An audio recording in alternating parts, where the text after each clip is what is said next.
Nuovo video denuncia da parte del movimento Noi con Salvini di Agrigento. Giuseppe Di Rosa, responsabile del movimento agrigentino, torna a bacchettare l'amministrazione comunale, il sindaco Lillo Firetto, e con una provocazione afferma meno protagonismo civico e più lavoro.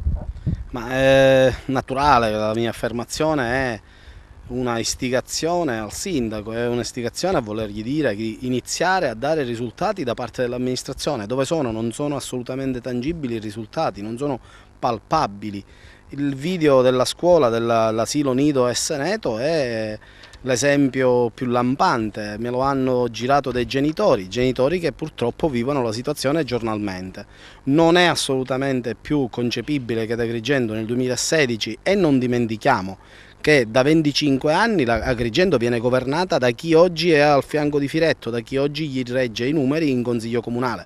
Firetto non è esente da colpe, veniva da una sua elezione a deputato regionale, ha fatto per 3 anni il deputato regionale, aveva 4 consiglieri comunali al Consiglio Comunale di Agrigento, aveva un assessore al Consiglio Comunale di Agrigento e non può dire di essere esente da colpe. Quell'asilo è dal 2009 che è in quello stato, è andato sempre a peggiorare, non è assolutamente messo in sicurezza. Avete visto nel video, si vedono entrare tranquillamente dei bambini all'interno, quantomeno l'amministrazione dia l'immediata risposta nel metterlo in sicurezza, dia l'immediata risposta nel dire cosa e quale sarà il futuro di questo asilo.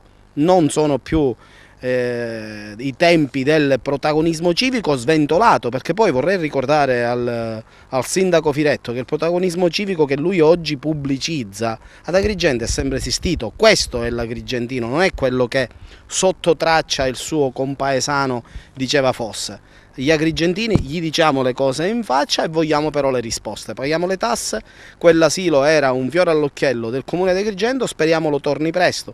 Non può tornare sicuramente se non verranno presentati i progetti. Dimostri alla città che sta lavorando per la città e non che sta facendo solo passerella e vuole accaparrarsi meriti che non sono suoi, come quelli del ritrovamento eventuale del teatro della Valle dei Templi.